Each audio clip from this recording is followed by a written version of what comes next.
कोई काम आप करते हैं परंतु इसके नतीजों की घोषणा आपके हाथ में नहीं, किसी और के हाथ में है। उनके नतीजों की घोषणा करने से पहले कभी आप घोषणा ना करें, कभी जश्न को ना मनाएं। इतनी जल्दी जश्न मनाना और इतनी ही जल्दी निष्कर्ष पर पहुंचना कि नतीजे आप ही के पक्ष में हैं, हो सकता है आपके विचार के विरुद्ध में वो नतीजे निकल आते हैं। वो जश्न जो आपने मनाने के लिए तैयारी की है वो विचारक और दुखद रूप में बदल जाते हैं, तो आपने जो कुछ भी तैयारी की है वो सब व्यर्थ हो जाता है।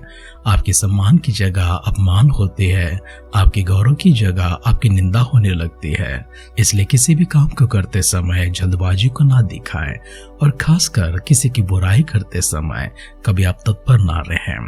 आप किसी से छल करते हैं, कपट के साथ पेश आते हैं, किसी के नुकसान करने का, किसी को बर्बाद करने की आपके भीतर अगर कोई इच्छा पैदा होती है उसे वहीं पर खत्म कर दीजिए, क्योंकि इंसान को कभी बुरा नहीं करना चाहिए। वो तो इंसान का लक्षण नहीं है।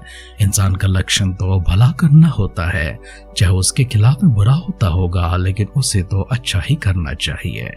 हमारी अध्ययन एस्तेर की ग्रंथ में चल रही है, जहाँ पर हमने हामान को मुर्दगै की हानि पहुंचाता हुआ उसे नाश करने, उसे खत्म कर देने, न केवल उससे परंतु उसके कारण से उसकी सारी जाति को अर्थात यहूदी जाति को खत्म करने की एक साजिश और षड्यंत्र से किस प्रकार से उसने पहले मुर्दगै को मारने के लिए फांसी का फंदा सिद्ध किया और उसके बाद में राजा के आदेश को प्राप्त करता हुआ सारे यहूदियों को खत्म कर देने के लिए योजना को बनाए हैं। हमारे अध्ययन में हम वहां पर जाकर पवित्र शास्त्र से लेखों को पठन करते हुए शेष बातों को गौर करने से पहले आइए अपने आप को परमेश्वर के हाथों में समर्पण करेंगे। एक सही जीवन के लिए, अच्छे जीवन के लिए भलाई की राह परमेश्वर हमारे भीतर रखते हुए हमारे भीतर ऐसी कोई बुरे गुण ना हो, बुरे लक्षण ना हो, इसके लिए पवित्र आत्मा की भरपूरी और आत्मा की सावध हम सबके ऊपर उंडेलते हुए हमसे बातें करने, हमें सिद्ध करने के लिए सिरों को झुकाएंगे, आंखों को बंद करेंगे, छोटी सी प्रार्थना करेंगे। सर्वशक्तिमान पिता परमेश्वर, हम आपकी स्तुति करते हैं। प्रशंसा, महिमा, गौरव, आदर, सम्मान के साथ में आपकी दिव्य हुजूरी में हमारे प्रभु अर्पण की भेंट लेकर आते हैं। हम सबों को आपने संभाल कर रखा है, हम सबों को जीवितों की गिनती में रखा है। हमारे ऊपर अनगिनत और अपार आशीर्वाद भी आपने उंडेला है। हमारा ख्याल किए हैं, हमारी रखवाली किए हैं, हमारी देखभाल करते हुए पालन पोषण के साथ में हम सबों को परमेश्वर अच्छी तंदुरुस्ती देकर बल और सामर्थ के साथ में खड़ा किया हुआ आपकी महान उपकार भरी आपकी दातत्व गुण के लिए, आपकी प्रभु जी उस प्रेमी मन के लिए हम शुक्रिया अदा करते हैं और आपकी गौरव करते हैं। धन्यवाद और आभार की भेंट परमेश्वर केवल आपकी ही हो प्रभु, महिमा भी केवल परमेश्वर आपकी ही हो। हमारे सारे परिजनों को, आपके भक्त गणों को आपके दिव्य सानिध्य में लेकर आते हैं। व्यक्तिगत तौर से पिता परमेश्वर एक एक जन को छूने के लिए, अपने अनुग्रह बरहा परमेश्वर उनके ऊपर रखने के लिए, आशीषों से परमेश्वर उन्हें तृप्त करने के लिए, खासकर परमेश्वर शारीरिक रूप से, पारिवारिक रूप से, मानसिक रूप से, औद्योगिक रूप से, आर्थिक रूप से, आध्यात्मिक रूप से परमेश्वर सारे बंधनों को तोड़कर उन्हें स्वतंत्र करने के लिए सुखदायक एक जीवन परमेश्वर स्वर्ग की ओर से वरदान के रूप में, उपहार के रूप में उनके ऊपर उंडेलने के लिए दुआ करते हैं। आगे के समय परमेश्वर अपने वचनों के माध्यम से हमसे बातें कीजिए। सारी महिमा, गौरव, आदर, सम्मान आप प्राप्त कीजिए। हमारी सारी प्रार्थनाओं को आपने सुनकर हम सबों को दिए उत्तरों के लिए धन्यवाद करते हुए हमारे उद्धारकर्ता हमारे प्रभु यीशु मसीह के नाम से इस प्रार्थना को मांगते हैं, सुन और कबूल कर पिता। आमेन, आमेन, आमेन। आध्यात्मिक जीवन की दैनिक खुराक सुन रहे हमारे सारे प्रिय श्रोताओं को, परमेश्वर के प्रिय भक्त गणों को प्रभु यीशु मसीह के नाम में प्यार भरा जय मसीह की सुप्रभातम और सुबोधय कहते हुए हम सबका मनपसंद ध्यान केंद्र आध्यात्मिक जीवन की दैनिक खुराक में और इस नए दिन में आप सबका स्वागत करते हैं। हमारी अध्ययन एस्तेर के ग्रंथ 6वां अध्याय में चल रही है। कल की हमारी पठन में हमने 4वां वचन तक देखा है, फिर भी आज पहला वचन से पढ़ते हुए हमारे ध्यान को आगे जारी रखेंगे। तो आइए हम सब मिलकर एस्तेर के ग्रंथ 6वां अध्याय का पहला वचन से पढ़ते हुए हम आगे बढ़ेंगे। उस रात राजा को नींद नहीं आई, इसलिए उसकी आज्ञा से इतिहास की पुस्तक लाई गई और पढ़कर राजा को सुनाई गई।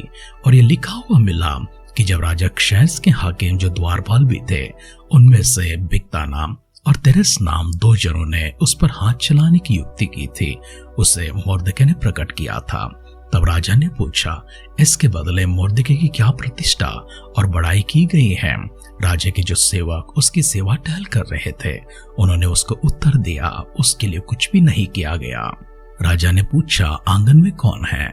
उसी समय तो हामान राजा के भवन से बाहरी आंगन में इस मनसा से आया था कि जो खंबा उसने मुर्दके के लिए तैयार कराया था, उस पर उसको लटका देने की चर्चा राजा से करें। तब राजा के सेवकों ने उससे कहा, आंगन में तो हामान खड़ा है। राजा ने कहा, उसे भीतर बुलवा लो। जब हामान भीतर आया तब राजा ने उससे पूछा, जिस मनुष्य की प्रतिष्ठा राजा करना चाहता हम, तो उसके लिए क्या करना उचित होगा? हामान ने यह सोचकर कि मुझसे अधिक राजा किसकी प्रतिष्ठा करना चाहता होगा, राजा को उत्तर दिया, जिस मनुष्य की प्रतिष्ठा राजा करना चाहे तो उसके लिए राज की वस्त्र लाया जाए जो राजा पहनता है, और एक घोड़ा भी जिस पर राजा सवार होता है, और उसके सिर पर जो राज की मुकुट धरा जाता है वह भी लाया जाए। फिर वह वस्त्र और वह घोड़ा राजा के किसी बड़े हाकिम को सौंपा जाए, और जिसकी प्रतिष्ठा राजा करना चाहता हो उसको वस्त्र पहनाया जाए, और उस घोड़े पर सवार करके नगर के चौक में उसे फिराया जाए, और उसके आगे आगे ये प्रचार किया जाए कि जिसकी प्रतिष्ठा राजा करना चाहता है उसके साथ ऐसा ही किया जाएगा। राजा ने हामान से कहा, फुर्ती करके अपने कहने के अनुसार उस वस्त्र उस घोड़े को लेकर उस यहूदी मुर्दके से जो राजभवन के फाटक में बैठा करता है वैसा ही कर, जैसे तूने कहा है, उसमें कुछ भी कमी होने ना पाए। तब हामान ने उस वस्त्र और उस घोड़े को लेकर मुर्दके को पहनाया और उसे घोड़े पर चढ़ाकर नगर के चौक में इस प्रकार पुकारता हुआ घुमाया कि जिसकी प्रतिष्ठा राजा करना चाहता है उसके साथ ऐसा ही किया जाएगा। तब मुर्दके तो राजभवन के फाटक में लौट गया, परंतु हामान शोक करता हुआ और सिर पर डांबे हुए झट अपने घर को गया। और हामान ने अपनी पत्नी जरेस और अपने सब मित्रों से सब कुछ जो उस पर बीता था वर्णन किया। तब उसके बुद्धिमान मित्रों और उसकी पत्नी जरेस ने उससे कहा, मुर्दके जिसे तू नीचा दिखाना चाहता है, यदि वह यहूदियों के वंश में का है तो उस पर प्रबल न होने पाएगा, उससे पूरी रीति नीचा ही खाएगा। वे उससे बातें कर ही रहे थे कि राजा के खोजे आकर हामान को एस्तेर की हुई जेवनार में फुर्ती से लिवा ले गए। एस्तेर का ग्रंथ 6वां अध्याय का पहला वचन से लेकर अंतिम वचन तक हमने पढ़कर सुना है। इस कहानी को हमने विस्तार रूप से पहले भी ध्यान किया है, शेष बाकी और हमारी ध्यान को लेकर जाएंगे। उस रात राजा को नींद नहीं आई। उसी रात अर्थात दिन के समय हामान को और राजा को रानी एस्तेर ने जेवनार पर बुलाया था, और जेवनार से पहले जब ताकमधु पिया जा रहा था तब राजा ने एस्तेर से पूछा, हे एस्तेर, तू क्या चाहती है? अगर तू मांगती है तो आधा राज्य भी तुझे दिया जाएगा। एस्तेर ने कहा, आज तो मैं कुछ नहीं मांगूंगी, मगर कल को जरूर मांगूंगी। इसलिए राजा हामान को लेकर फिर से कल के दिन जो जेवनार में तैयार कर रहे हो उसमें जरूर भाग लेना। रानी एस्तेर के यहाँ से राजा अपने राजमहल को चले गए हैं। हामान अपना घर चला गया। हामान घर जाने के बाद अपनी प्रतिष्ठा के बारे में, अपनी कीर्ति के बारे में अपने मित्रों को, अपने सारे परिवार के जनों को, अपनी पत्नी को बताया, और यह भी बताया कि किस तरह से रानी ने उसे छोड़ राजा के साथ में किसी और को जेवनार पर आज नहीं बुलाया, और कल के दिन भी किसी को न्योता नहीं दिया है। लेकिन उसने जब मुर्दके के विषय बताया था, उसकी पत्नी जरेस ने उससे कहा, मुर्दके के लिए 50 हाथ ऊंचाई में एक फांसी का खंभा बनाया जाए, जिस पर लटकाने की युक्ति करता हुआ तो राजा के पास जाएगा। वो राजा के पास जाने से पहले खंभा को बना लेता है और मुर्दके को उस पर लटकाने के विषय उससे चर्चा करने के लिए जाता है। लेकिन बीते रात राजा को नींद नहीं आई थी, इसलिए राजा ने कहा, इतिहास का ग्रंथ को लाकर मेरे लिए उस अंश को पढ़कर सुनाना जहाँ पर मेरे ही द्वारपाल मुझे मारने की युक्ति किए थे, लेकिन किसी ने उसे प्रकट कर मेरी प्राण को बचाया है। वो कौन है? उन्होंने कहा कि वो मुर्दके है। फिर राजा ने जब पूछा कि क्या मुर्दके के लिए इसके बदले में कुछ किया गया है, क्या उसकी कीर्ति, उसकी प्रतिष्ठा बढ़ाई गई है? उन्होंने कहा, ऐसा कुछ भी नहीं किया गया है। तब राजा ने पूछा, आंगन में कौन है? सेवकों ने राजा को उत्तर दिया, आंगन में हामान है जो अभी अभी आया है।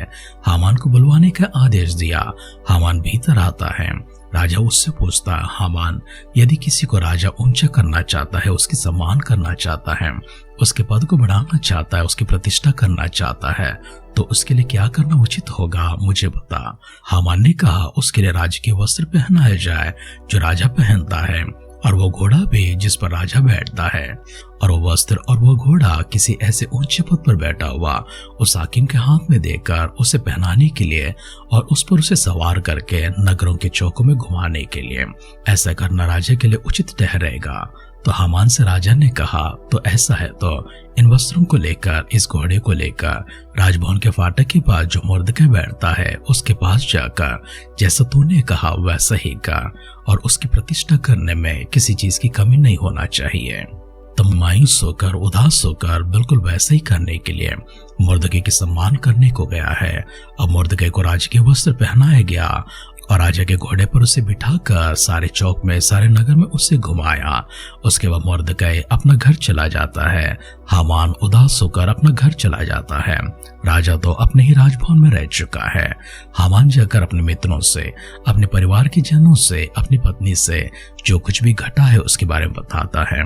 तब उसकी पत्नी ने और मित्रों ने उससे कहा, यदि मुर्दके यहूदियों में से एक है तो उसको कभी नीचा नहीं दिखा पाएगा, तो उसका कुछ नहीं कर पाएगा, वरन तो उससे नीचे ही खाएगा। वे उससे ये बातें कर ही रहे थे कि राजा के यहाँ से खोजे आकर हामान को इस तरह की हुई जेवनार में फुर्ती से लिवा ले गए। हामान इस तरह से अपने घर से रवाना होता है, खुशी के साथ नहीं। जितनी खुशी उसके अंदर इससे पहले थी उसमें से पूरा भी उदासीनता में, दुख में, चिंता में, व्याकुलता में बदल गया है।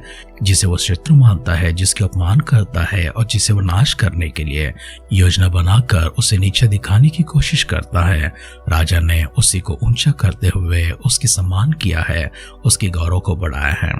वचन सुन रहे प्रियजनों, कल के अध्ययन में भी हमने देखा है उपवास करते हुए, प्रार्थना करते हुए परमेश्वर के सामने विश्वास की जो पुकारो भेजते हैं उसके प्रतिफल के रूप में परमेश्वर ने राजा के मन में बेचैनी को लेकर आया, राजा के मन में एक परिवर्तन को लेकर आया। मुर्दके को स्मरण करने का एक समय भी दिया है।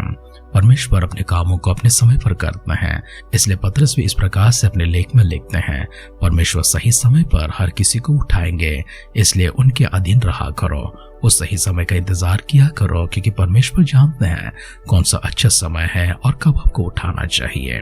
मुर्दके को उठाने का समय आया, मुर्दके की सम्मान करने के समय आया, यहूदियों को छुटकारा का समय आ चुका है, सभी को खुशी लौटाने का समय आ चुका है, दुष्टता और दुष्ट का विनाश का भी समय आ चुका है। इसलिए दुष्ट भले ही कितने प्रबल भी क्यों ना होते होंगे, खामोश रहना, परमेश्वर अपने कार्य को अपने समय पर करेंगे। परमेश्वर अपनी शांति आपके ऊपर इसी प्रकार से ले आते रहे। अपने सिरों को झुकाएंगे, आंखों को बंद करेंगे, परमेश्वर के दिव्य सानिध्य में प्रार्थना, विश्वास और उपवास की पुकारों को निरंतर भेजते रहें। उत्तर लेकर वे सब आपके पास शीघ्र ही लौट आएंगे। ऐसे सिरों को झुकाएंगे, आंखों को बंद करेंगे, छोटी सी प्रार्थना करेंगे। पिता परमेश्वर, हम आपका धन्यवाद करते हैं, आपकी स्तुति, प्रशंसा, महिमा, गौरव, आराधना प्रभु जी फिर से एक बार करते हैं। सुंदर से समय सौभाग्य के रूप में आपने हम सबों को दिया प्रभु जी, धन्यवाद करते हैं, आभार प्रकट करते हैं। हमारे सारे प्रियजनों को अपने आप को व्यक्तिगत तौर से आपकी नजरों में लेकर आते हैं। पवित्र आत्मा की सामर्थ में, शांति में, शक्ति में हम सबों को आगे बढ़ाते रहिए, हमसे इसी प्रकार से बातें भी करते रहिए। स्वर्ग की महिमा प्रभु जी हम पर प्रकट हो, इसके लिए प्रभु जी अद्भुत कार्य हमारे जीवन में करने के लिए दुआ करते हैं।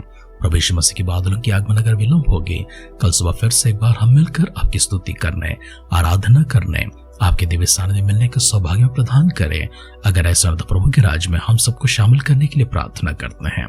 हमारी सारी दुआओं को आपने सुनकर हम सबों को देवतरों के लिए धन्यवाद करते हुए हमारे उद्धारकर्ता हमारे प्रभु यीशु मसीह के नाम से इस प्रार्थना को मांगते हैं। सुन और कबूल कर पिता। आमेन, आमेन, आमेन।